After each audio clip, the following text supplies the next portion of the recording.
confinamiento para guardar su sana distancia y quédate en casa, se decidió hacer uso de los medios electrónicos y realizar una mediante videoconferencia, contando con el apoyo y la colaboración de la Confederación Nacional de Pediatría de México, gracias al doctor Mendoza, y del Colegio de Pediatría del Estado de México, a través de su presidente, el doctor Víctor Manuel Gutiérrez Gómez, quien es además integrante del Consejo Directivo de nuestra academia. ¿Cómo bajo la pantalla?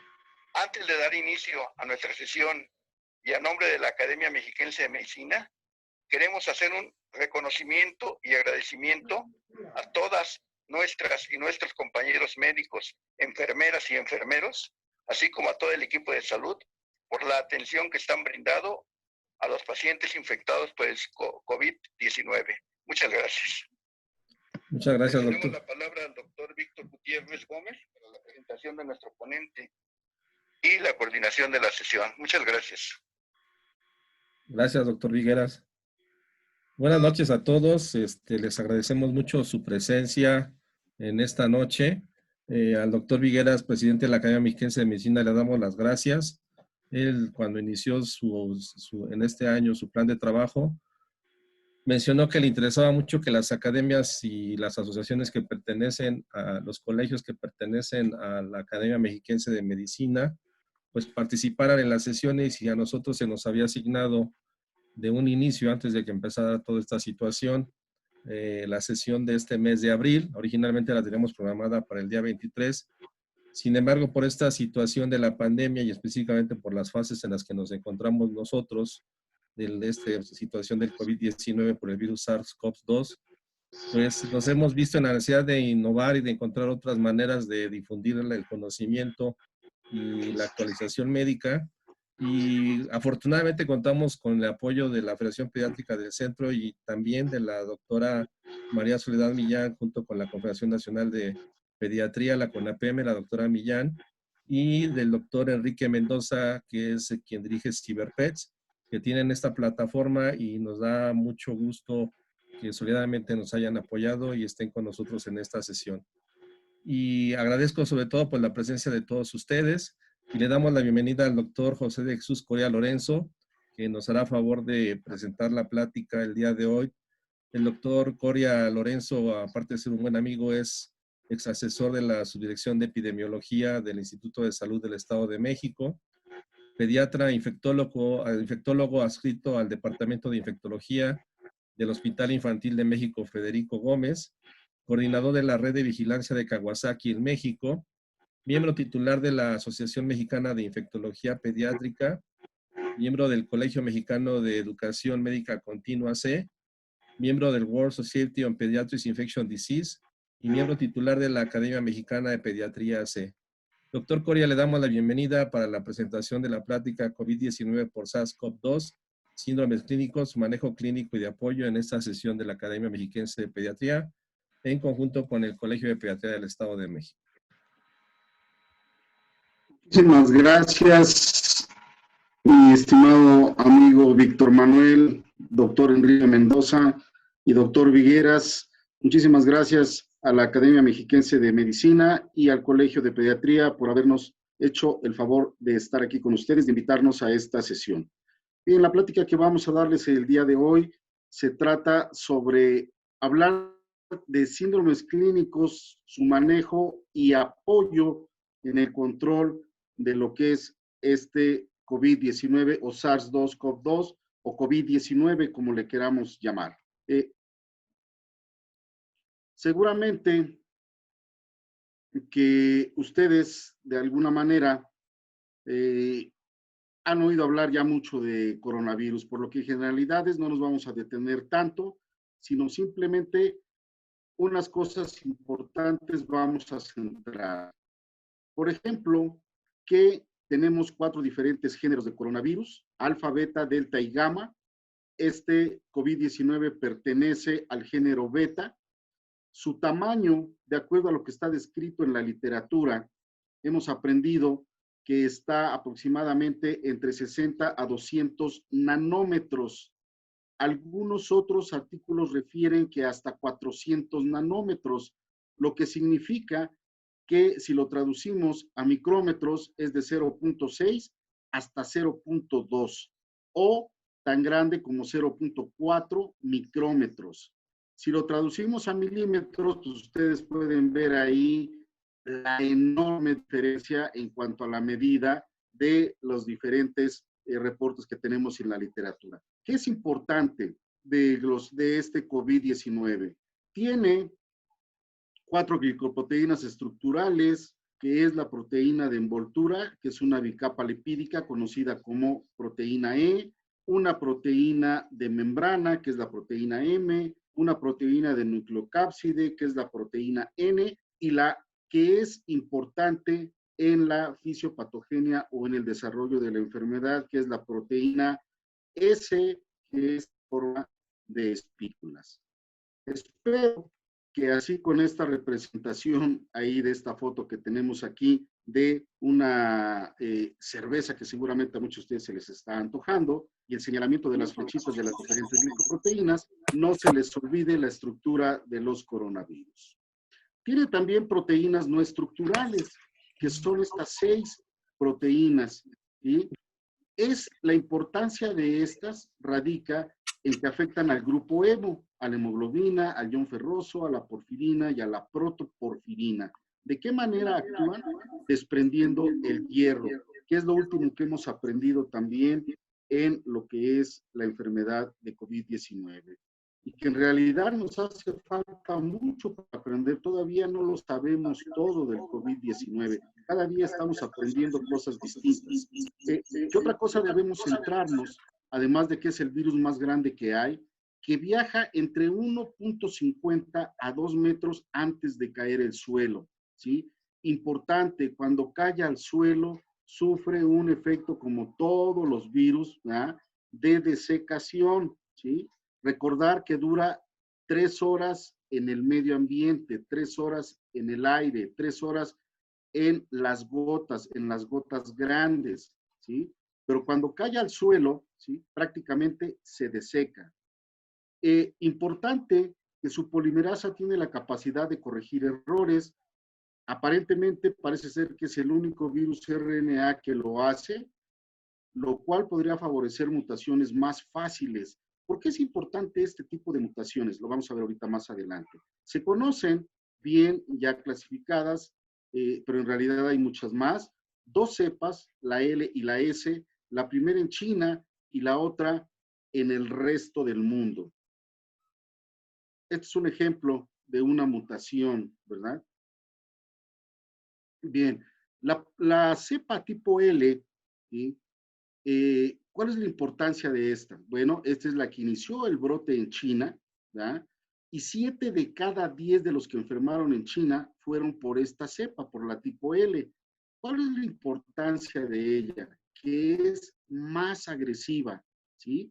Y en relación a las 4 proteínas que mencionábamos, que está estructurada esta cepa, pues bueno, la proteína S, que es la más importante, porque permite el acople con la célula humana, uniéndose a los receptores AC2.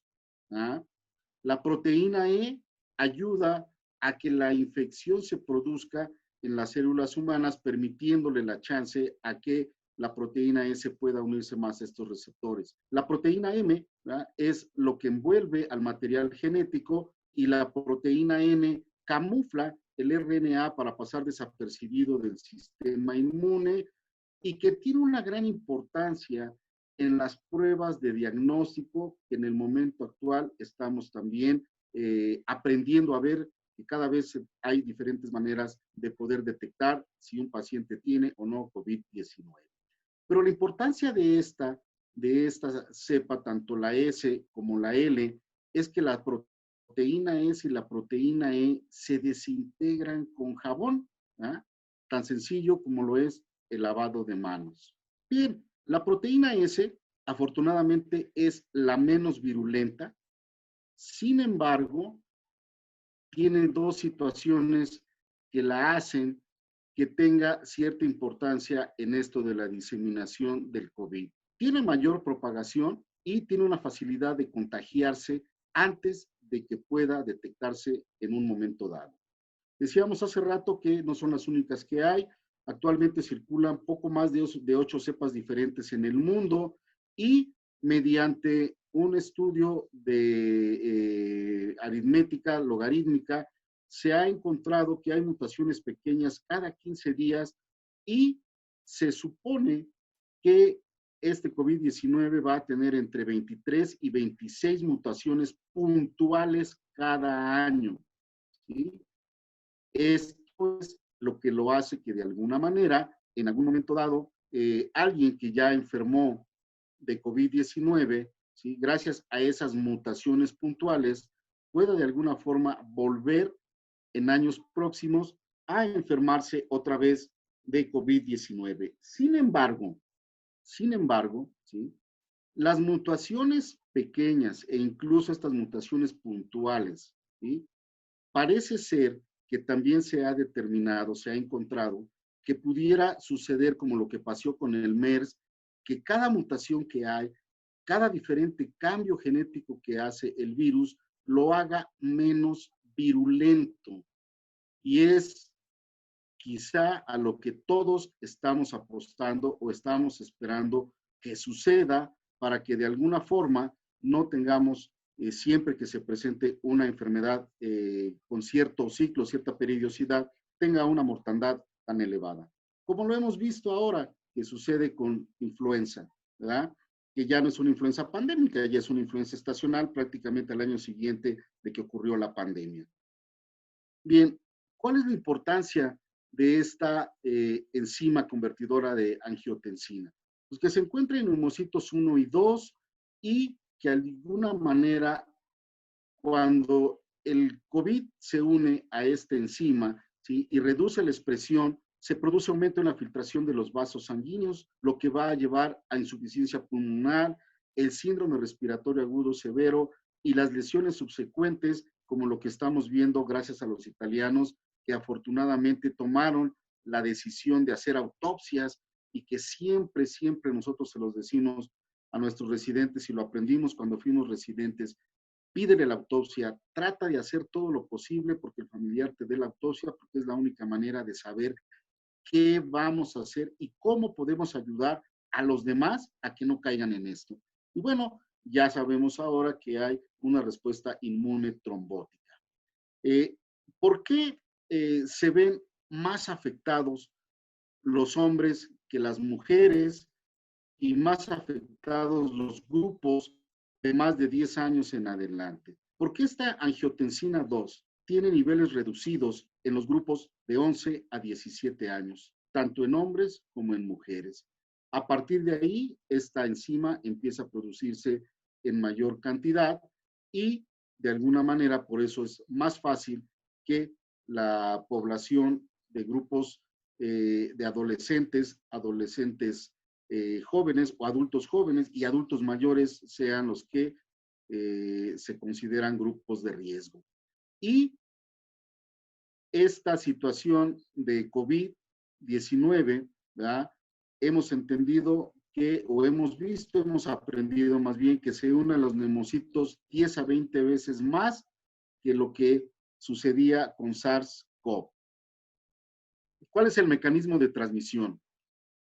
Dos situaciones importantes, el de vía gotas y el de vía aérea. Pero bueno, también de esto ya se ha hablado, seguramente lo han escuchado en muchas otras conferencias, ¿verdad? El contacto directo, el contacto indirecto y lo que empezamos a aprender que era principalmente a través de vías gotas, ¿verdad? A través de la vía de diseminación a corta distancia con gotas grandes. Pero después nos quedaba la duda de por qué había una diseminación tan importante, si era a través de gotas y si era a través de contacto directo o contacto indirecto. Y pues, desde mi punto de vista muy personal, ¿sí?, yo creo que hay una cierta capacidad de diseminación vía aérea que afortunadamente no es tan importante, pero que sí llega a afectar a la población que tiene cierto riesgo, porque decíamos hace rato, no dura mucho en el medio ambiente y cae fácilmente al suelo, ¿verdad? Y se decía que no había evidencia de que la vía aérea funcionara, ¿verdad? Sin embargo, empezaron a salir artículos en que hablaban de que si había formación de aerosoles o una mala ventilación o mala aireación en determinado lugar, en determinado sitio, ¿verdad? La transmisibilidad era factible que se pudiera dar. Actualmente sabemos que la vía aérea está implicada mediante la formación de microgotículas, ¿verdad? Y bueno, también hemos aprendido que si hay formación de bioaerosoles, también se favorece la transmisibilidad por la vía aérea. ¿Y qué otra situación? El mecanismo de las heces, ¿sí? Por ahí, el 12 de febrero, un noticiero muy conocido aquí en México, ADN 40, empezaba a hablar de que por ahí había estudios, de que las heces eran un mecanismo de transmisibilidad del paciente enfermo a un paciente sano, ¿verdad? Y finalmente, ¿sí? En la revista de Gastroenterology, el 27 de febrero, confirmó que sí, que efectivamente, la formación de bioaerosoles de las heces podía ser un mecanismo de contaminación. Por lo tanto, esta debe ser una medida de precaución también en las unidades hospitalarias, en donde el personal médico que atiende pacientes COVID que puedan en un momento dado estar cursando con un cuadro enteral, además del cuadro pulmonar, tengan a bien tener una buena disponibilidad de las heces del paciente, porque pudieran en un momento dado tener posibilidad de contaminarse y contagiarse. La vía digestiva se ha dejado a un lado, sin embargo, recordar que fue el mecanismo por el cual empezamos a conocer que existía una infección por un nuevo coronavirus. Recordarán ustedes que todo empezó en el mercado de mariscos, de la gente que comía ese tipo de alimentos, pero bueno, aún todavía está por ahí en estudios si esta es una situación que pueda ser permisible de transmisibilidad. Aunque sí empezamos a ver algunos reportes en Italia que dicen que el agua contaminada puede ser también un mecanismo de transmisibilidad, pues seguramente que la ruta digestiva es otro medio que debemos estar atentos y debemos estar alerta en cuanto a los mecanismos de transmisión de COVID-19. Pero lo importante de la transmisión por gotas y por la famosa vía aérea, ¿qué tenemos que entender? Que los microorganismos causales que pueden diseminarse a través de gotas y de la vía aérea se transmiten tanto por las secreciones de nariz y garganta y son diseminados al conversar, al toser y al estornudar, pudiendo alcanzar incluso una velocidad de 300 kilómetros por hora. Esto es sorprendente, ¿verdad? Sin embargo, ¿sí? Para enfermar por COVID-19 se requiere estar en contacto cara a cara, por lo menos mayor o igual a 15 minutos. Y el estar en contacto cara a cara es cuando uno está en reuniones donde hay una gran multitud, ¿verdad? Donde uno apenas si voltea y ya está topándose con la frente del compañero, ¿verdad? Con la frente del asistente, ¿verdad? O que está uno teniendo una conversación, pues, muy cercana también, en donde la facilidad de que pueda haber gotas pequeñas, gotas grandes, y que nosotros mismos podamos generar formación de bioaerosoles, pues puede ser la situación en que uno pueda adquirir COVID-19. Vean, lo importante de esta relación es que una persona puede expulsar una media de 500 partículas tan solo con el toser y de 1,800 hasta 20,000 en un estornudo, ¿sí?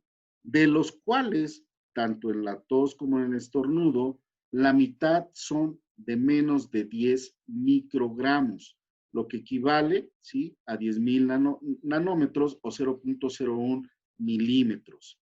En esta gráfica que ponemos aquí abajo, donde después de los días de haber iniciado la sintomatología, se puede hacer el estudio de si un paciente está infectado o no por COVID mediante un cepillado nasofaringio o un hisopado simplemente de garganta, ¿verdad? Podemos ver, dependiendo de los días, cuál es la concentración del RN viral que de alguna de las formas de tomar el cultivo, podemos en un momento dado determinar si el paciente tiene o no tiene COVID-19, ¿sí? Esto también es importante, esta gráfica debe ser muy importante desde el punto de vista del personal que atiende a pacientes COVID. ¿Por qué? Porque ustedes ven en medio ahí por el día 11 más o menos una línea delgadita azul que traza lo que puede ser el límite en el que el paciente bien atendido o el paciente que no tiene comorbilidades que van a aumentar su mortandad puede recuperarse o puede fallecer. Pero independientemente si fallece o va en recuperación, el paciente todavía está expulsando, ¿sí?, virus a través de lo que son secreciones orofaringias. Y mucho antes, ¿verdad?, ya sabemos que pueden ser contagiosos hasta 2 o hasta 3 días antes del inicio de los síntomas, pero en ese antes en el que el paciente puede llegar al triage y que no se tiene la protección adecuada, vean la gran carga que hay tanto en garganta como en nasofaringe, por lo cual el médico, enfermera o el personal de intendencia que estuvo en contacto con el paciente, X personal de la salud que estuvo en contacto con el paciente, ¿sí?, tenemos la sospecha de que pudo haberse contagiado. Es por ello que a partir de ese contagio se recomienda al 7º día hacerle un hisopado para determinar si el paciente, si el trabajador de la salud está infectado o no está infectado. Entonces, bueno, esto es algo muy importante en cuanto a la transmisibilidad y en cuanto a los días post inicio de los síntomas y la carga viral o la concentración de RNA viral que puede estar tanto en garganta como en nasofaringe. Pero volviendo a los ambientes cerrados, cuando en un momento dado, ¿sí?, puede haber la dispersión de gotículas o que se tenga que hay el mecanismo por el que el paciente que está enfermo tiene pues la factibilidad de tener nasofaringe, el COVID, y va a un lugar donde hay una gran multitud de personas, vean lo que sucede, ¿sí? Y estamos hablando de dispersión de gotículas, ¿sí?, no de las gotas grandes. Las gotas grandes, recuerden que son de 0.2 micrómetros a 0.4 micrómetros, que como tal no tendríamos de qué preocuparnos. Y además estamos hablando aquí de un lugar cerrado, ¿sí?, en un lugar cerrado donde una persona, ¿sí?, que estornuda al cabo de 6 segundos, ¿sí?, si hay formación de microgotículas o hay formación de aerosoles por determinada circunstancia, el mismo movimiento de las personas que están ahí pueden generarlo, ¿verdad? Al cabo de 6 segundos, vean, más o menos ya alcanzó ahí antes de caer al suelo, porque las gotas grandes, recuerden que rápidamente después de 1.5, 2 metros caen al suelo, ¿sí?, pues más o menos ya llegó a cierta distancia con cierta cantidad de personas. Al cabo de 6 minutos ya diseminó, ya dispersó en la gran mayoría de ese ambiente cerrado. Y finalmente, en 20 minutos ya contaminó a 8 de los sujetos que estaban ahí en esta habitación, ¿sí?, en esta habitación en donde hay no más de 10 individuos, ¿ya? Entonces, esto es lo que puede suceder cuando una persona enferma o portadora asintomático estornuda en un ambiente cerrado, en un ambiente que no tiene ventilación, ¿sí? Y debemos de recordar que de lo que decíamos hace rato, un portador es infeccioso hasta 2.5 días antes del inicio de los síntomas. Y sabemos que 50% de las infecciones ocurren de individuos que ahora les hemos dado el nombre de presintomáticos. Vamos a entrar ahora a lo que es la parte medular de la charla, hablar de los síndromes clínicos asociados con COVID-19, ¿eh? En donde, pues, lo más común es exactamente eso, el paciente presintomático o el paciente asintomático portador, que son dos cosas muy distintas. El que es portador asintomático va a ser portador asintomático, igual como lo que sucede con faringoamigdalitis bacteriana, donde en la escuela solo Juanito es el único en el salón de clases que no se enferma y 10 de sus compañeritos ya se enfermaron. Él es el portador y está enfermando a los demás. ¿Ah? Pero si tenemos a un presintomático, ¿sí? Obviamente esto es mucho más delicado porque es alguien que va a tener una carga viral mucho más alta y que sin lugar a dudas en pocos días se va a convertir en un paciente nuevo. Pero lo más común es esto, ¿verdad? Los pacientes con infección viral de vías aéreas superiores que no tienen complicaciones, que están prácticamente sin síntoma alguno o que pueden desarrollar ciertos síntomas inespecíficos como algo de fiebre, posiblemente tos, a lo mejor solo dolor de garganta, congestión nasal, malestar general, etcétera, etcétera. Estos pacientes no cursan con disnea y por ende tampoco tienen dificultad para respirar. Sin embargo, ¿sí? También tenemos que ver que hay adultos mayores, ¿sí? Que puede ser que no se enfermen, que no caigan en un hospital, ¿sí? Pero que sean también asintomáticos, que sean portadores. Algunos inmunocomprometidos puede darse el caso también, pero sobre todo donde lo hemos visto que sucede con más facilidad es en los niños pequeños, ¿sí? Los niños preescolares y algunos niños escolares, donde pueden presentarse síntomas atípicos como lo es diarrea, vómito, exantema o incluso cursar con fiebre sin foco alguno o fiebre de origen desconocido y ser, pues, de alguna manera los que puedan enfermar a pacientes mayores o pacientes con susceptibilidad porque tienen ciertas comorbilidades. ¿Los niños pueden enfermarse también de un cuadro grave? Sí. ¿Pueden hacer neumonía no grave? Sí. El niño con neumonía no grave puede cursar con tos, dificultad para respirar, más taquipnea. Todo el mundo nosotros conocemos, ¿verdad? Cuando hablamos de taquipnea menores de 2 meses, de 2 a 11 meses, de 1 a 5 años, y en la placa radiológica prácticamente no tenemos ningún otro signo de neumonía grave y que el paciente puede manejarse de forma ambulatoria. Algo que tenemos que también tener en mente, que el periodo de incubación es posiblemente más largo en los niños. Por eso es que tal vez no estábamos viendo tan frecuente que llegaran niños a hospitales. Ahora ya empezamos a ver que llegan niños, pero con algunos otros datos clínicos que vamos a comentar más adelante. ¿Puede hacer neumonía grave? Sí, también la puede hacer, pero aquí estamos hablando del grupo de los niños de 10 o de más de 11 años, ¿verdad? Que pues tienen dificultad para respirar, más cianosis central, disnea grave, quejido, estertores, tiraje, taquimia, prácticamente todo lo que implica un cuadro de neumonía grave, ¿verdad? Y en niños más pequeñitos se ha visto que pueden tener incapacidad para amamantarse o beber, alteraciones del estado de conciencia, letargo o crisis convulsivas, nos debe orientar, ¿sí? Porque también hemos ya empezado a ver en la literatura reportes de niños menores de 6 meses o incluso de 3 meses de edad y hasta recién nacidos. Hay 2 reportes por ahí de recién nacidos, uno de los cuales no está muy claro cómo fue el mecanismo de contagiosidad.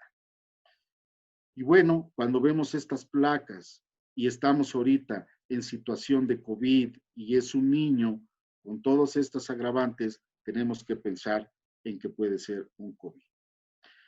En adolescentes y adultos, pues obviamente el cuadro es un poquito más característico, ¿verdad?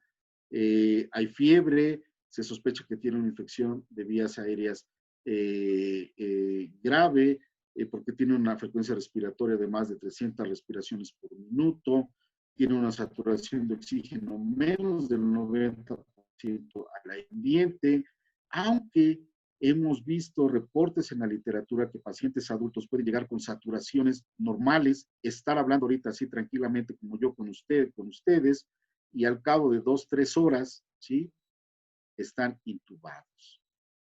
Lamentablemente, parece ser que están llegando tarde los pacientes por el mismo temor de acudir a un hospital para que no les digan, sí, sí tienes COVID, tu prueba salió positiva, y el miedo es lo que está retrasando el diagnóstico y la atención oportuna. Pero estos son los cuadros que hemos visto en la literatura también de pacientes. Este es el de un paciente de 61 años, de los primeros casos que hubo en Wuhan, ¿verdad?, que prácticamente al cabo del 7º día de haber iniciado con el cuadro respiratorio, pues tuvo la evolución de estas placas radiológicas. ¿Hay síndrome de distrés respiratorio agudo grave en niños? Sí, también lo hay, y habrá que valorar los siguientes datos, ¿verdad? Si el paciente no está con ventilación invasiva, si está en BiPAP o está con presión positiva, ¿verdad?, en donde vamos a ver las mediciones de la presión de oxígeno y la FiO2, si tiene un síndrome respiratorio leve, cuáles son en un momento dado los parámetros que pueden estar comprometidos en cuanto al índice de oxigenación y el índice de oxigenación con saturación parcial de oxígeno. De la misma manera, en un síndrome de dificultad respiratoria aguda o moderada, y igual de síndrome de dificultad respiratoria aguda grave. Estos son los parámetros que tenemos nosotros que tener en mente. En adultos son los que más fácilmente hacen este síndrome respiratorio agudo, ¿verdad?, de distrés respiratorio, en donde valoramos los datos tanto de un cuadro leve, de un cuadro moderado o de un cuadro grave, ¿verdad?, donde es muy importante ver la diferencia que hay de la presión de oxígeno con la FiO2, ¿verdad? Y cuando no se conoce la presión parcial de oxígeno, un cociente entre la saturación y la FiO2 menor de 315 es indicativo de que el paciente está cursando con un síndrome de dificultad respiratorio agudo y que probablemente el paciente va a requerir pues cuidados en una unidad de cuidados intensivos. Sepsis. Sepsis es algo que estamos empezando a ver en niños, ¿ah?, en donde lo que nosotros sabemos es que podemos sospechar de que el paciente está con un cuadro de infección o tiene un cuadro de infección probada, porque tenemos un resultado por ahí ya positivo, o porque en el laboratorio tenemos aumento en el recuento de leucocitos, tenemos alteraciones en las plaquetas, y porque además el paciente cursa con por lo menos dos criterios de síndrome de respuesta inflamatoria sistémica. Pero estos cuadros de sepsis, ¿qué estamos viendo ahora? Estamos viendo que están llegando niños con cuadro de síndrome de shock tóxico, como si fuera asociado a estafilococo, como si fuera asociado a neumococo, ¿sí? Y estamos viendo niños que llegan también con síndrome de shock light, como el que aprendimos en Kawasaki atípico, y que ya hay reportes de asociación en la literatura. Hay un reporte ya por ahí de un niño que cursó con un Kawasaki clásico, pero que además estaba coinfectado con COVID-19. O estamos viendo niños con choque mixto, ¿verdad?, tanto séptico como hipovolémico, relacionado con un cuadro enteral. ¿Ok? Entonces, bueno, como que todavía no sabemos bien cuál es el cuadro clínico real de los pacientes pediátricos, con qué nos van a llegar, con qué manifestaciones los vamos a encontrar y qué vamos a hacer en un momento dado. La sepsis en el adulto, pues prácticamente problemas de falla orgánica múltiple, ¿verdad?, que todo el mundo sabemos en qué consiste y que de alguna forma pues requieren atención en las unidades de cuidados intensivos. Choque séptico, ¿sí?, ya lo habíamos comentado.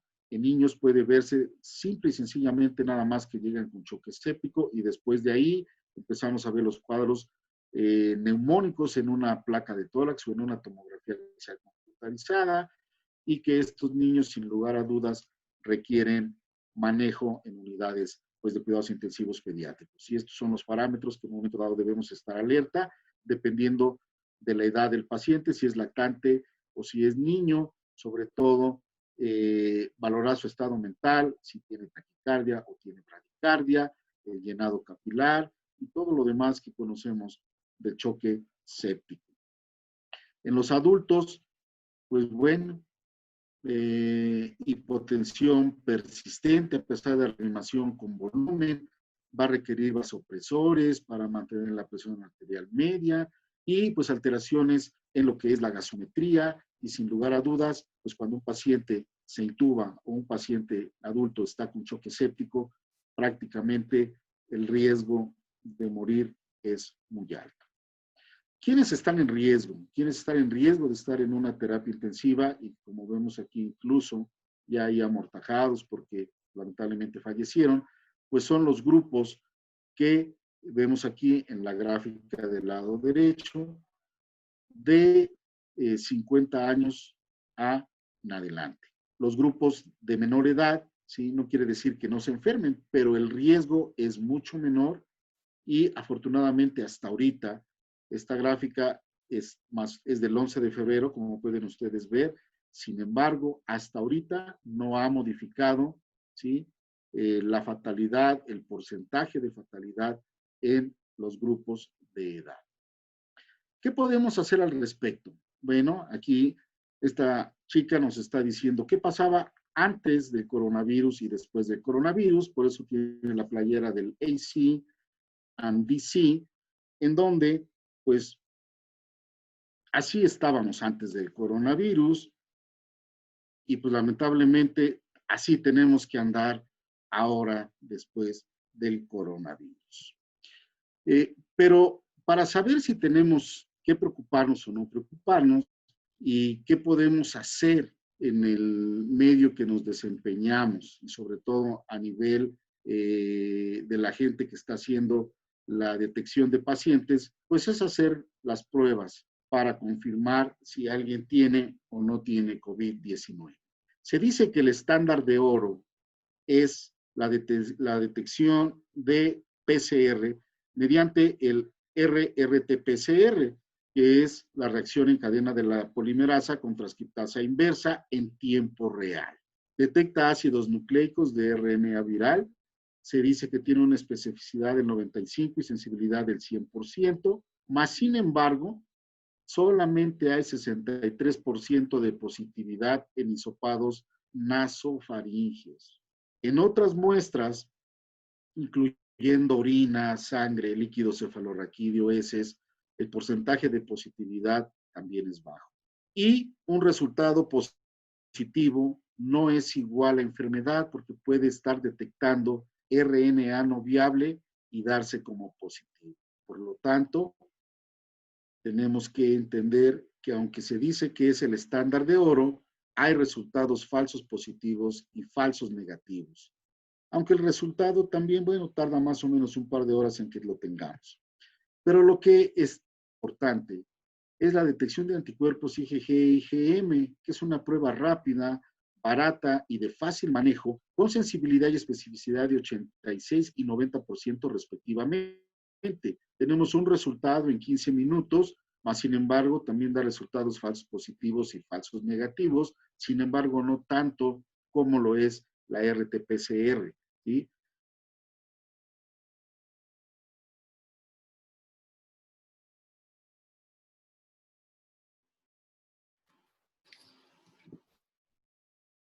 Se congeló el doctor Coria.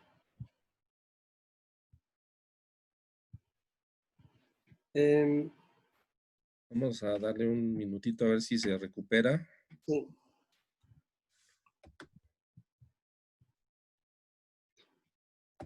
Te recomiendo que le digamos que cortes o le cortamos el video para que tenga mejor flujo de ancho de banda, ¿sí? Sí, le comentamos.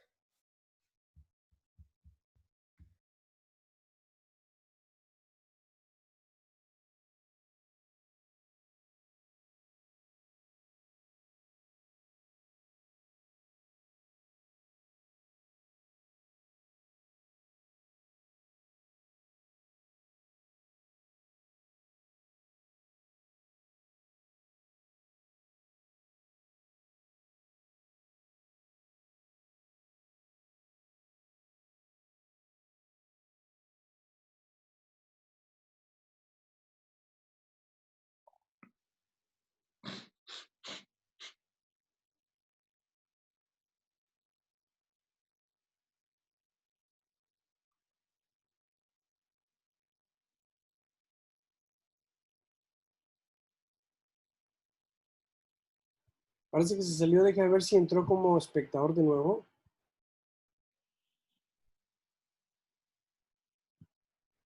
Sí, está intentando entrar nuevamente. ¿Cómo entró hace rato, te acuerdas? Doctor José de Jesús Coria. DR, ¿verdad? Voy a buscarlo.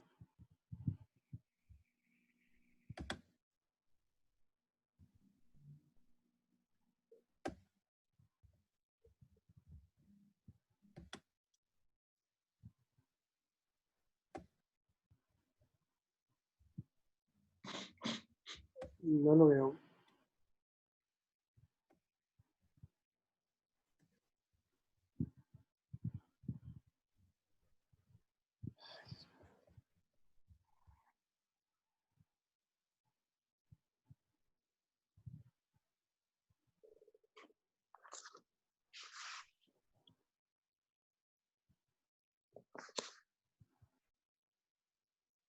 No, no lo veo. Déjame ver si está acá abajo, pero no lo encuentro. Porque entró como espectador hace rato, entonces a ver si entró acá. No. Dijo que no estoy. Vamos muy bien. Voy a poner en pausa la grabación, ¿eh? PCR y la serología en nuestros pacientes en México y en las unidades que tienen pacientes COVID y con mayor razón en el personal de la salud. ¿Qué hay al respecto farmacológico? En el momento actual no se dispone de suficientes ensayos para recomendar un tratamiento específico, ¿sí? Tampoco tenemos como parte del tratamiento vacunas, ¿sí? Sin embargo, como parte de las medidas del manejo clínico y de apoyo, tanto en niños como en adultos, pues de alguna manera, de manera inicial, ¿sí? Hasta ahorita sabíamos que de elección era el paracetamol o el acetaminofén. Se empezó a utilizar ibuprofeno y de repente empezaron a salir ahí estudios que reportaban que no, que el ibuprofeno favorecía el reconocimiento de los receptores AC2, lo que facilitaba la infección. Algunos decían que no estaba comprobado, mas sin embargo, un comité de expertos europeo está haciendo un estudio que van a terminar ellos de concluir en mayo, no sabemos a principios de mayo, a finales o a la mitad, para determinar si el ibuprofeno exacerba realmente las infecciones por COVID-19. Por lo pronto, en este momento, creemos que no está justificado el uso de ibuprofeno. También el usar naproxeno, que de alguna manera inhibe la prostaglandina sintetasa y bloquea la ciclooxigenasa periférica, ¿verdad? Condicionando antipirexis, pero solo como tal no, porque también es derivado exactamente igual que el ibuprofeno. Mas, sin embargo, la combinación de naproxeno paracetamol parece que es una buena alternativa. Metamizol es también una alternativa que puede ser usada, ¿sí? Mas, sin embargo, recordar que tiene riesgo de reacciones anafilácticas y que pueda favorecer a granulocitosis. Y debemos recordar que si el metamizol se usa de forma intravenosa y de manera que se pase rápido, puede causar hipotermia grave o hipotensión en el paciente que lo pueda incluso llevar a fallecer, ¿verdad? Entonces, pues bueno, esas son las situaciones que tenemos ahorita en cuanto a alternativas de manejo farmacológico de manera inicial. En cuanto al tratamiento medicamentoso, obviamente también farmacológico, pero ya dirigido contra el COVID-19, ¿sí? Pues tenemos diferentes antivirales, ¿verdad? El uso de lo que es lopinavir, ritonavir, ¿verdad? El uso de ritonavir solito, tenemos hidroxicloroquina o hidrocloroquina, ¿sí? Y pues antibióticos que se utilizan como inmunomoduladores, que es la citrosina, y que se ha convertido en parte también del manejo clave de lo que puede ser el tratamiento en los pacientes que requieren intubación o los pacientes que tienen un cuadro de neumonía grave, ¿verdad? Hay otros fármacos también, de los cuales, ¿sí? Ya por aquí ya me estoy viendo en pantalla, ya regresó el internet a la casa de ustedes, no sé si ya podemos, por ahí nos vemos, podemos continuar. Sí, ya se está conectando el audio, me parece. Ok, a ver. Adelante, Jesús. Ok.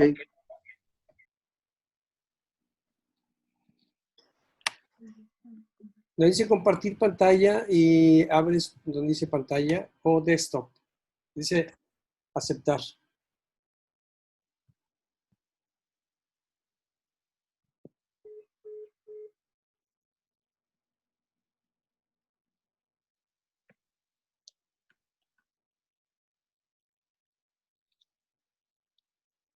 Un menú que dice compartir pantalla, haz clic ahí y vas a ver una imagen donde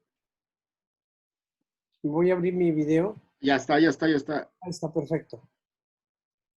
Estás, listo. Si me permites un segundo, nada más, Sí, claro. empecé a grabar cuando ya habías empezado a hablar de las pruebas. Si quieres repetir las pruebas porque no se quedó grabado todo. Ok, sí, doctor, perfecto. Bien, creo que esta ya la habíamos visto. Una disculpa nuevamente, perdón, ya nos regresó el internet. Ya habíamos hablado de lo que es el estándar de oro, del RT-PCR,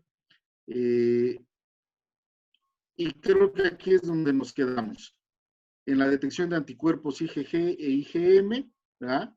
Que lo importante de esto, ¿sí? Para hacer la interpretación de la serología, hay que recordar que entre el 8 y el 14º día hay detección de anticuerpos IgM. Entre el 15 y 21 días aparecen anticuerpos IgG. Hablábamos también que no lo tenemos en México, ¿sí? Bueno, y del anterior, el resultado está en 15 minutos, eso es formidable. No tenemos en México el GeneSpare, que se hace en otros países, donde el resultado, aunque esté en 45 minutos, pues lo que nosotros vemos en la literatura es que hay dos maneras de que podamos nosotros decir si un paciente, tres maneras de que un paciente está infectado o no está infectado. Si la proteína N, la proteína E y la proteína S salen positivas, seguro que el paciente es un COVID positivo. Si la proteína N y la proteína S sale positiva o sale negativa, ¿sí? El paciente es positivo. De aquí la importancia que decíamos cuando hablábamos de las cepas, de la proteína N, que era muy importante en pruebas de detección de COVID, ¿sí? Si solo sale la proteína E y la proteína S positivas o solo la proteína E, posiblemente puede ser positivo, pero habría que volverlo a testar. Sin embargo, si la N, la E son negativas y solo la S es positiva, a pesar de que esta es la que hace todo el desastre de la enfermedad, lo consideramos negativo. Y si las tres son negativas, sí, pues es un resultado francamente negativo o inválido para positividad de COVID. Y decíamos que esto es lo que podemos hacer nosotros en México, ¿verdad? Podemos tomar PCR y podemos tomar serología y podemos interpretarlo de esta manera. Si las tres son negativas, el paciente es negativo. Si la PCR es positiva, estamos en una fase inicial de infección. Si PCR es positiva e IgM positiva, estamos en una fase temprana.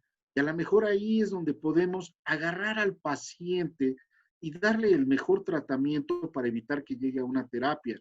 Si las tres son positivas, está en una fase activa de infección, donde todavía tenemos cierta chance de poder salvarle la vida al paciente. Si el PCR es positiva, la IgG es positiva, está en una fase franca, avanzada de infección y probablemente haya muy poco que hacer. Entonces, vean ustedes aquí que no es tan importante la IgM ya, pero es por eso por lo cual tenemos que tener presente este cuadrito y esta interpretación, ¿sí? Y sobre todo en el personal de la salud, donde es donde tenemos que estar más atentos y evitar que sigamos teniendo más mortandad en nuestro personal médico. Si solo tenemos la IgM positiva, estamos ante la posibilidad de un falso PCR o un estadio temprano de la enfermedad.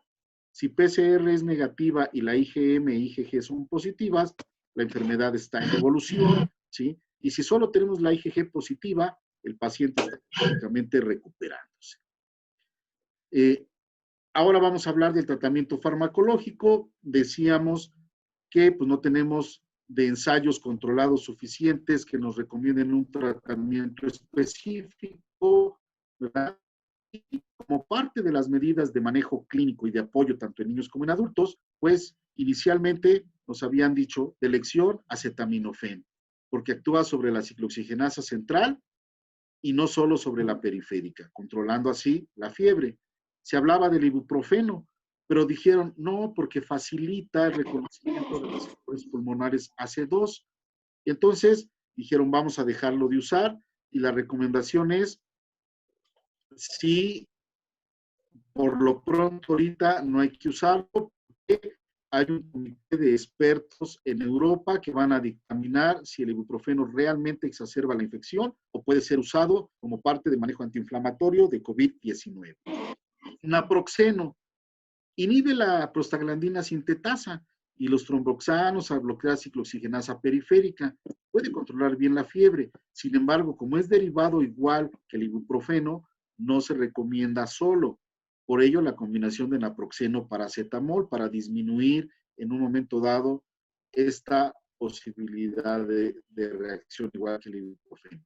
Metamizol puede ser una alternativa, sin embargo, recordar las reacciones anafilácticas de granulocitosis, y si se administra súbitamente de forma intravenosa o rápido, puede causar hipotensión grave o, lo que es más delicado también, hipotermia. Y créanme, el paciente se muere de hipotermia, no lo regresamos a la normalidad.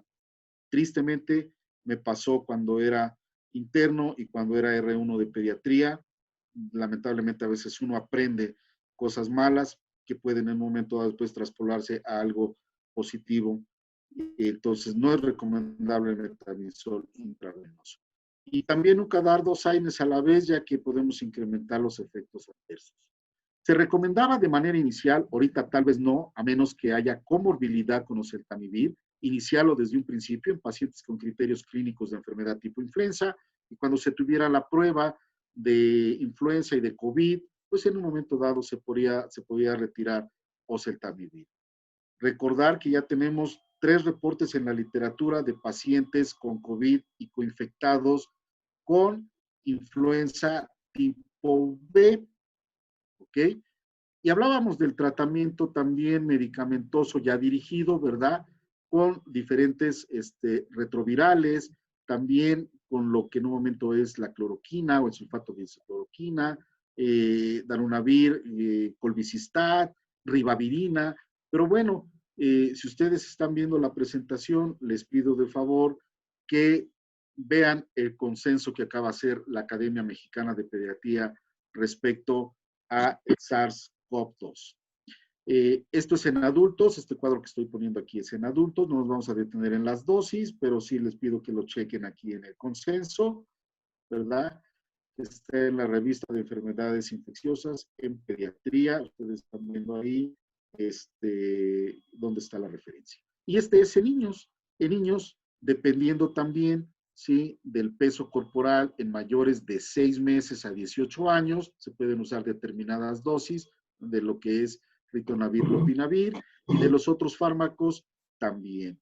Y vean ustedes aquí, acitromicina sigue siendo parte importante del tratamiento incluso en el paciente pediátrico.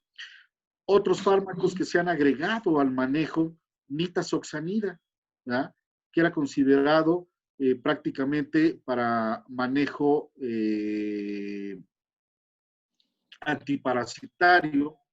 Ahora se ha considerado como un agente antiviral de amplio espectro que está en fase de desarrollo clínico, tanto para tratamiento de influenza y otras infecciones virales, incluyendo coronavirus COVID-19. Ya se vio que tiene actividad in vitro contra el MERS, ¿sí?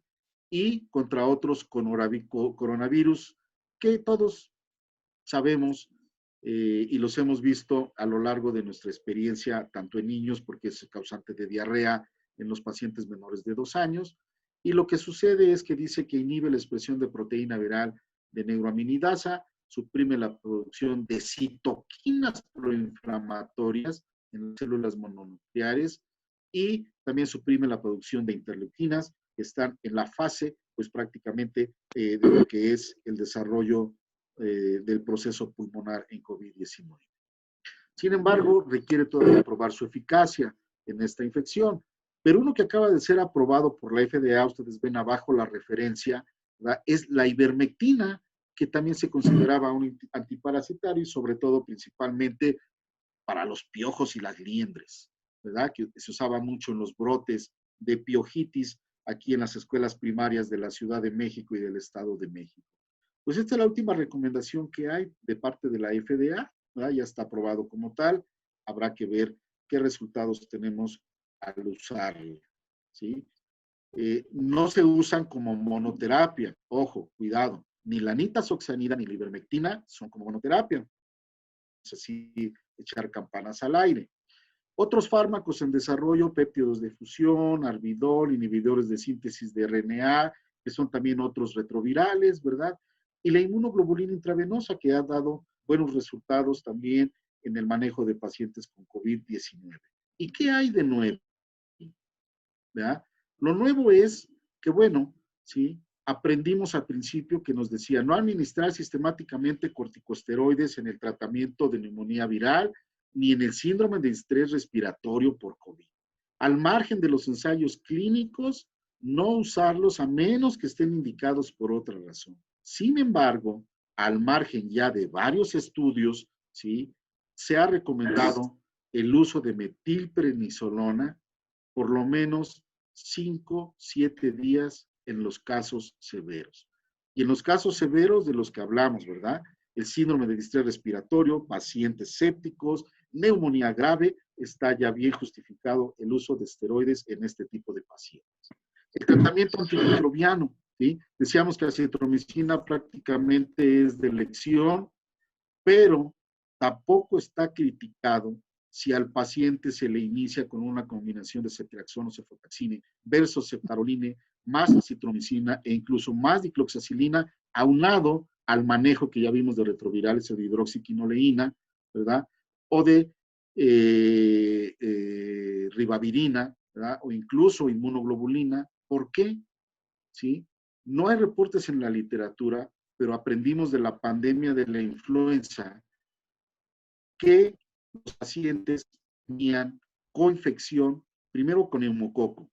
Por eso se vacunó neumococo en los pacientes adultos para evitar que murieran de neumonía, no por influenza, sino por coinfección con neumococo.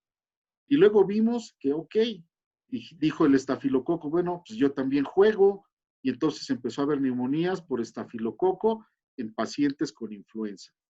Y entonces, ¿qué hemos visto ahora en la literatura? En los pacientes pediátricos que llegan con sepsis o con síndrome séptico o chocados, ¿verdad? Manejos tales como imipenem con vancomicina, meropenem con levofloxacina, ¿sí? Tenemos también levofloxacina con lo que es vancomicina. Hay reportes en la literatura en los niños. En adultos se ha usado también un poquito más la levofloxacina, ¿sí? Pero hasta ahorita creo que parte del manejo es la acitromicina con todos los otros esquemas que hemos visto.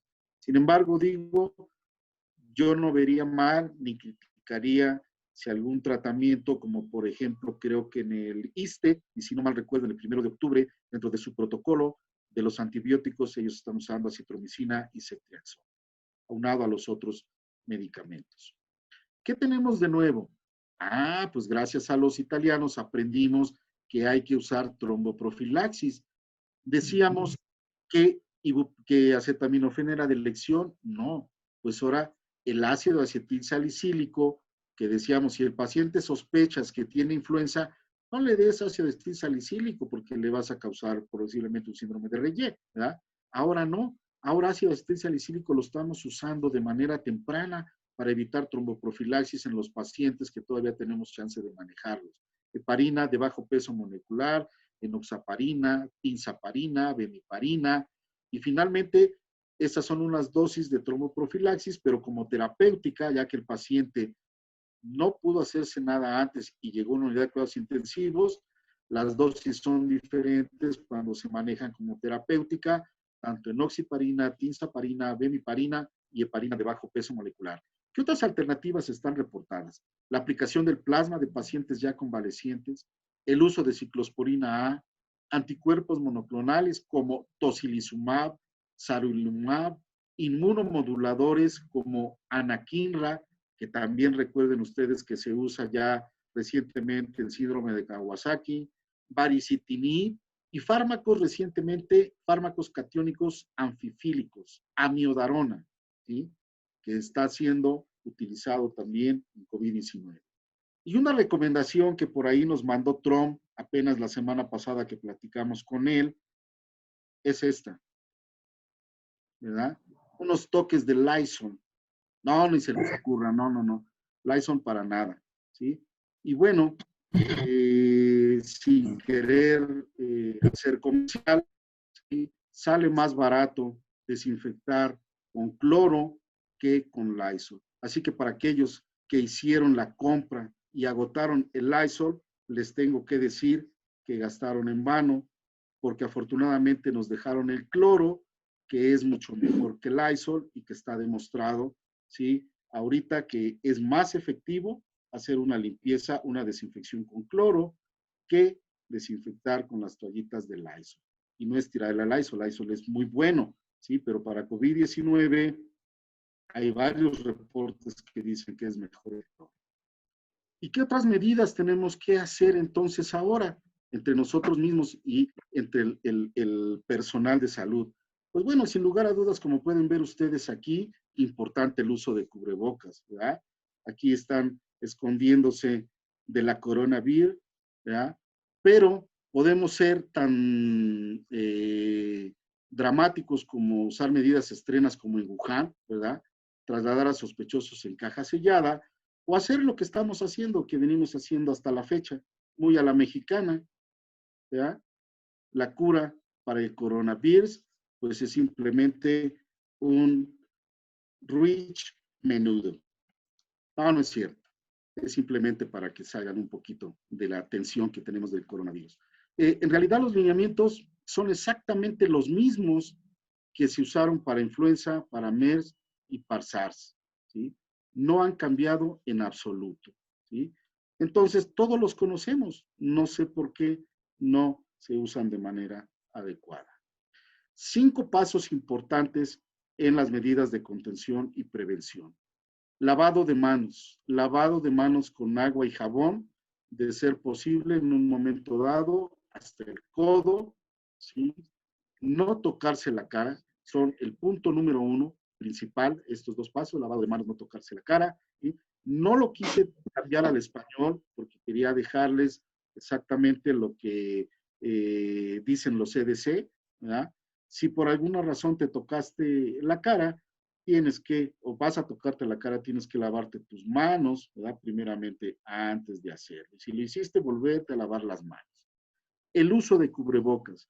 Aquí vemos una figura en la que va una chica, posiblemente en un microbús, en donde ella va protegida con un cubrebocas, los otros no, pero la realidad es que es eso.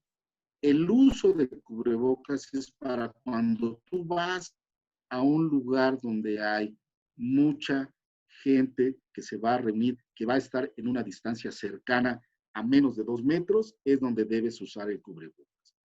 Y aquí vemos la importancia de lo que es el cubrebocas quirúrgico y el N95. El cubrebocas quirúrgico da protección de gotas hasta 0.2 microgramos, ¿sí? Perdón, nanómetros, que equivale a 0.02 milímetros, ¿sí? Y estábamos viendo al principio cuánto mide, ¿sí? El coronavirus.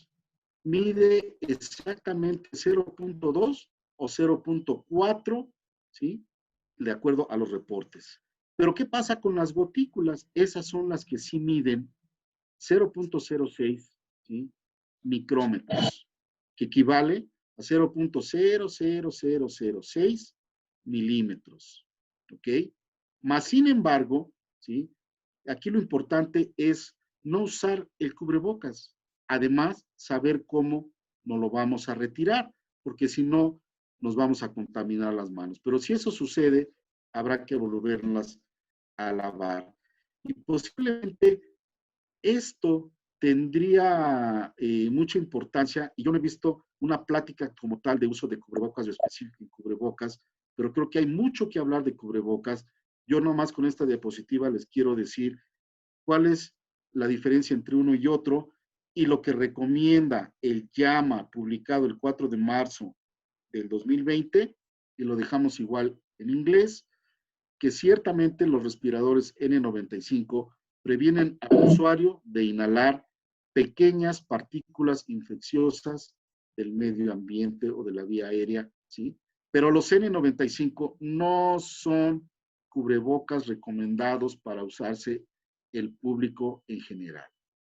Tampoco las mascarillas, las caretas que vemos ahí, las caretas son favorecedoras de bioaerosoles, ¿sí? Y generan también el que puedas jalar gotículas, ¿sí? El que traigas una careta no te exime de que tengas que traer puesto además un cubrebocas. Así es que cuidado con lo que anuncian en la televisión, que es simplemente nada más comercial. ¿Qué otro? ¿Sí? No compartir tus utensilios de comida en tu trabajo, en tu oficina, ¿sí? En tu casa, obvio, pues los lavas muy bien, no hay ningún problema, ¿sí? No dar abrazos ni besos, ¿verdad? Como la chica que vemos aquí, que en un juego de fútbol salió ahí a querer abrazar al que había anotado el gol y no sé qué más quería hacer, pero yo creo que lo quería besar también, ¿verdad? Estornudar en el ángulo del codo, ¿verdad? Que es lo más importante, ¿sí?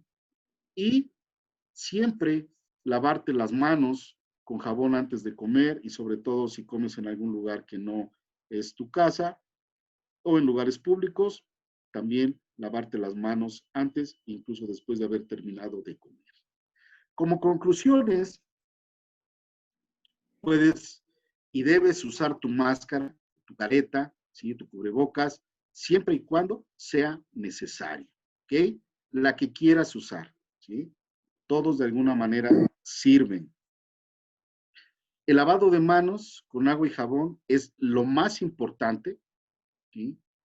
Es lo más importante que hay en la prevención de COVID-19 y el quedarte en casa, quédate en casa siempre y cuando puedas hacerlo de esta manera, ¿sí?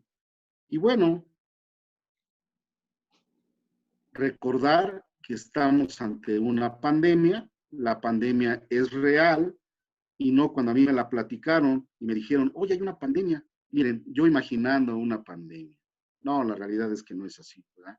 Vamos ante una pandemia que es real y que de alguna forma nos va a dejar muchas enseñanzas y sobre todo aprender mucho de este nuevo virus que seguimos sin aprender y que vamos a terminar todos de aprender cuadros clínicos, fisiología, histopatología, tratamiento sobre todo. Y bueno, con esto terminamos la charla.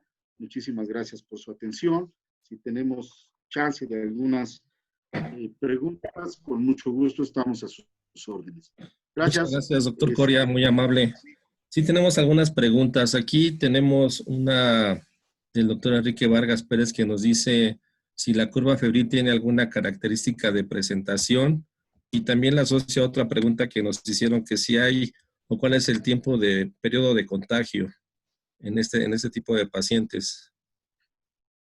Bueno, la curva febril no como tal una característica, ¿sí? Decíamos hace rato que el paciente, sobre todo el paciente pediátrico que estamos aprendiendo ahorita, también vamos a aprender de él, puede llegar con fiebre persistente o una fiebre intermitente sin foco alguno, ¿verdad? O fiebre de origen desconocido, en donde ya lleva un poquito de días, una semana, 10 días, 14 días, ¿verdad? Y sobre todo recordar, les decía yo en una de las diapositivas, los niños, su periodo de incubación es un poquito más prolongado. La otra pregunta, ¿en cuánto tiempo el paciente se enferma? Bueno, primero tenemos que aprender que el paciente puede infectar 2 o hasta 3 días antes de que él se enferme. Pero cuando él empieza con sintomatología a que pueda tener un cuadro que lo lleve a solicitar asistencia médica, ¿sí? Más o menos transcurren entre 8 y 10 días, ¿sí? A que lo lleven, a que esté entrando hospital terapia intensiva, es más o menos entre el 11º, ¿sí? Y 14º día. El periodo de incubación se ha dicho que son más o menos 14 días, ¿sí? Pero esos 14 días ya vimos que también se están acortando porque los pacientes llegan mucho antes, ¿sí? Y ya hay varios reportes en la literatura que dicen que el periodo de incubación puede ser tan corto como 5 o 7 días. Entonces, lo que tenemos que tener ahorita, lo más que hemos aprendido, son esos dichosos 14 días. Sin embargo, los primeros 5, ¿sí? Al 11º día son los críticos para que un paciente pueda tener la chance de recuperarse y posiblemente, si llega al hospital, no tener que terminar en una terapia intensiva. Gracias, doctor Coria. También nos preguntan varias personas, entre ellos el doctor Luis Ángel Ayala de Acapulco, sobre ¿Sí? si se recomienda las pruebas rápidas.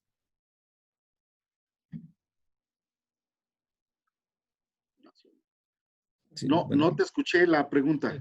Sí, la pregunta es que varias personas preguntan que si se recomiendan las pruebas rápidas o que si son útiles sobre la PCR, sobre Que todo. nos hable otra vez. Bueno, doctor Coria. Se salió el doctor Coria. Sí, perdón, no escuché Doctor las Coria. preguntas, pero a ver. Sí, la pregunta sobre las pruebas rápidas, que si son útiles, o si las recomienda utilizar sobre PCR. Sí, yo creo que sí. Yo creo que las pruebas rápidas de serología de IgG, IgM, ¿sí? Que están en 15 minutos, ¿sí? Ahorita, ¿sí? Están recomendables ¿por qué? ¿Sí? Porque todavía no se ha estandarizado bien, o no tenemos bien todavía cuál es el porcentaje real de falsos positivos y falsos negativos, ¿sí? Sin embargo, si se hacen las tres, pues darle el valor de interpretación como el cuadrito que les puse. Muy bien, doctor. Bueno, sí. Sí, sí, sí. También tenemos otra pregunta. Nos dice el doctor Carlos Juárez. Hay artículos recientes que señalan que después de negativizarse la PCR en faringe, puede persistir positividad en las heces fecales o hisopo rectal.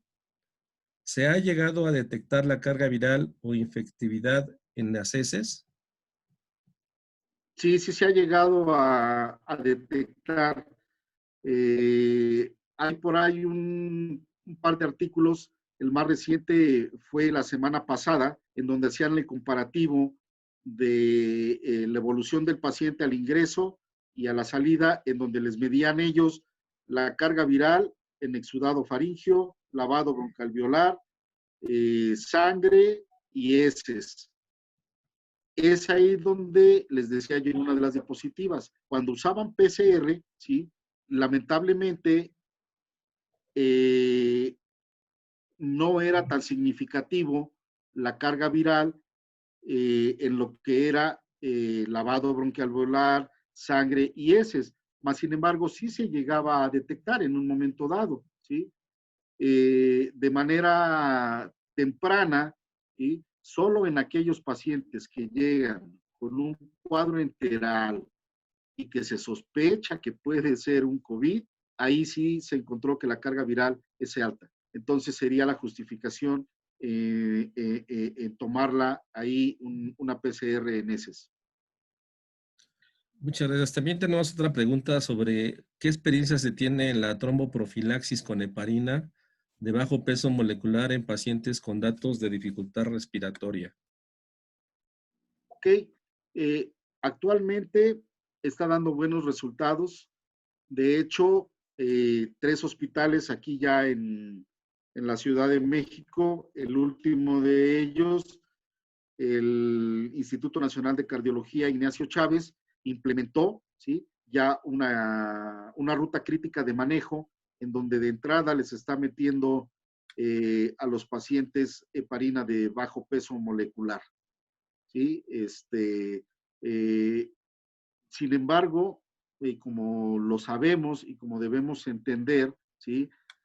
En algún hospital puede dar buen resultado, en algún otro hospital no puede ser tan bueno el resultado, y para que nosotros hablemos de que este es el tratamiento dirigido y este es el tratamiento que todos debemos seguir, como cuando dices, ¿qué le das a faringoamigdalitis? Penicilina inyectada, y con eso se va a curar, ¿verdad? ¿Sí? ¿Qué le das a un estafilococo? Antes decíamos dicloxacilina y se va a curar. Ahora no, porque hay mucha resistencia a dicloxacilina. Pero bueno, hasta que no tengamos ya algo bien estructurado, ¿sí? Ahorita tenemos que basarnos en la experiencia de los hospitales que han reportado su éxito, tanto en Estados Unidos como en Europa, y que lo estamos traspolando aquí a algunos hospitales de la Ciudad de México y que aparentemente está dando buen resultado. Entonces tenemos que creer en ello y pues nada más esperar que haya un reporte final de la experiencia de determinado lugar. Muchas gracias. También nos hacen varias preguntas sobre el uso del ácido acetil salicílico como antitrombótico preventivo en pacientes con hipertensión y obesidad, y en dado caso, ¿cuál sería la dosis que se recomendaría? Bueno, se ha visto ahorita, por ejemplo, ¿sí? Los pacientes hipertensos, esos usan ya de cajón su aspirina Protec, ¿verdad? Ellos como tal no hay ningún problema, ¿sí? Porque la vienen usando, ya la vienen usando, o sea, de alguna forma ellos ya tienen cierta protección. En las pacientes embarazadas, ¿sí? Se ha sugerido que en un momento dado puedan usar dosis de 150 miligramos al día. En pacientes fuera de las embarazadas se han sugerido dosis que van de 300 hasta 500 miligramos diarios, ¿sí? No hay tampoco, lamentablemente tampoco hay así una dosis estándar que digas, esta es la dosis real que hay que usar. Sin embargo, yo creo que por los efectos colaterales que también tiene el ácido acetil salicílico, yo iniciaría con las dosis de 300 miligramos, salvo en la embarazada que está descrito que debe ser de 150 miligramos. Muchas gracias, doctor. Y tenemos otra pregunta, vamos a hacer dos más. Una es el uso de la plasmaféresis, si es de utilidad, que está también relacionada con el uso de plasma de paciente convaleciente.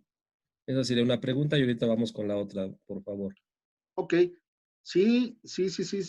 Eso, no sé al respecto en México si algún hospital lo esté haciendo, sí, perdón, lo ignoro, pero en la literatura hay 2 revisiones, una tercera incluso ya con revisión Cochrane, en el donde están apostando a que la administración de suero de pacientes convalecientes pueda ayudar en un momento dado también a bloquear la cascada de todo lo que es el complejo inflamatorio, ¿sí?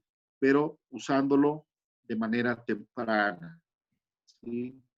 De forma tardía no hay buenos resultados, pero sí de forma temprana, como por ejemplo cuando estás viendo la placa inicial y dices, wow, aquí parece una superneumonía, ¿sí? Está ayudando a disminuir el efecto de adhesión del virus a la AC2 y está también de una manera disminuyendo la formación de microtrombos. Muchas gracias. Hay muchas felicitaciones para el doctor Coria. Hay una pregunta que repiten varias personas en diferentes formas, pero es básicamente, ¿qué recomendaciones daría usted en el cuidado tanto para el médico como para el paciente en el consultorio pediátrico ambulatorio? Ok, bueno, creo que la recomendación principal, salvo que haya un consultorio que esté montado en un hospital donde pueda tomar pruebas y que el médico diga, yo le tomo la prueba al chiquito, el pediatra dice, yo se la tomo y de una vez la mandamos aquí al laboratorio, ¿sí? Si es así, pues tener su equipo completo de protección, incluyendo el trajecito que se pone uno ahí como de astronauta, los gogles, la careta y el cubrebocas. Y si no, si es únicamente la atención normal que hacemos, yo creo que es el lavado de manos, ¿sí? Antes y después de ir a cada paciente, ahora sí como que antes y después de ir al baño, ¿verdad? Lavado de manos, el uso del cubrebocas quirúrgico, ¿sí? Y pues desinfectar nuestra área de trabajo al menos cada tercer día, ¿sí? Con solución de cloro, que de alguna forma nos va a ayudar mucho a prevenir que se pueda quedar, dado caso que algún pacientito lo traiga, que se pueda quedar el virus por ahí en las superficies, que contamine. Esa es una. ¿Y la otra qué era? Hay una pregunta que se repite ya varias personas. Nos habla sobre la modalidad de manejo ventilatorio en pacientes graves. ¿Cuál es la que se recomendaría? Y por ahí también la asocian con que hay con la respiración silente, que va disminuyendo la saturación de oxígeno sin datos de dificultad respiratoria. Ah, ok. Sí, sí, sí. Les decía yo una observación cuando hablamos del síndrome de dificultad respiratoria o los parámetros de neumonía grave en los niños, ¿sí? En los niños no lo hemos visto esa dificultad de respiración silente, pero en los adultos sí.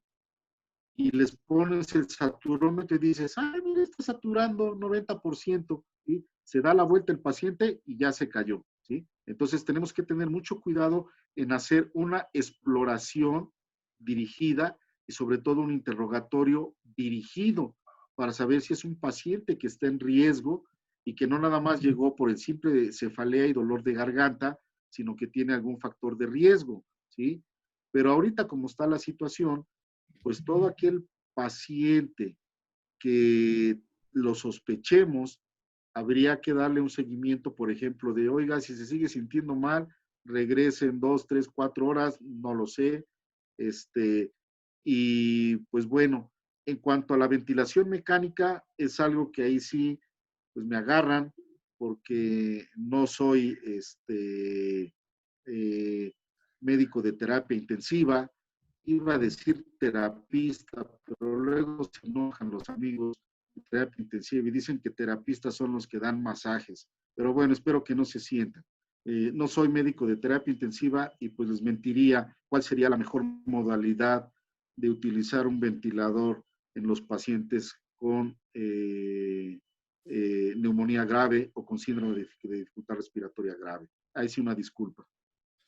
Bueno, pues muchísimas gracias, doctor. Todavía hay muchas preguntas, pero en general creo que la mayoría las tratamos de resumir. Muchas estaban ya en la plática, por eso las obviamos un poquito. Les agradecemos mucho la atención a todos ustedes. Tuvimos hasta 315 participantes en algún momento y asistentes. Doctor Vigueras, si gusta usted comentar algo.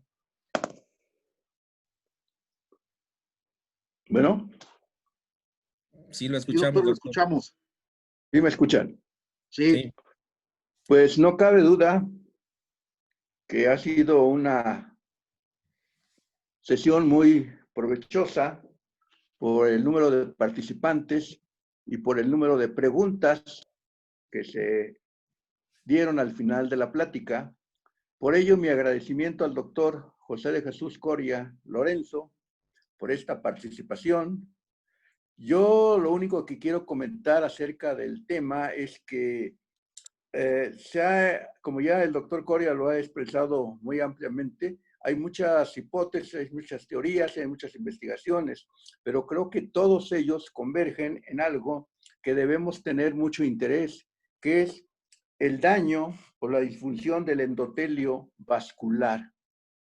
Y ahí es donde convergen muchos otros padecimientos, como la diabetes, como la obesidad, como la hipertensión arterial, enfermedades autoinmunes, y creo que esa es la cosa común, y esto encajaría dentro de lo que ahora se llama enfermedades complejas, en donde ya no solamente es una sola infección que va a responder de una manera determinada, sino que se están juntando muchas variables y muchas situaciones que la hacen muy compleja, y esto da lugar a que el enfoque ya no debe ser solamente desde el punto de vista infeccioso, sino también de terapia intensiva, el cardiólogo, el inmunólogo, el médico internista. O sea, debe haber un grupo ya de personas que se aboquen al tratamiento integral de este tipo de pacientes que, como ya dijeron, nos está enseñando cosas. Así es, doctor, efectivamente.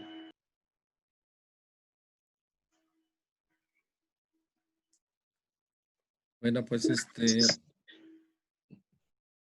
pues les damos las gracias a todos por su atención. Nuevamente reiteramos el agradecimiento a Enrique Mendoza de Ciberpes por permitirnos esta plataforma.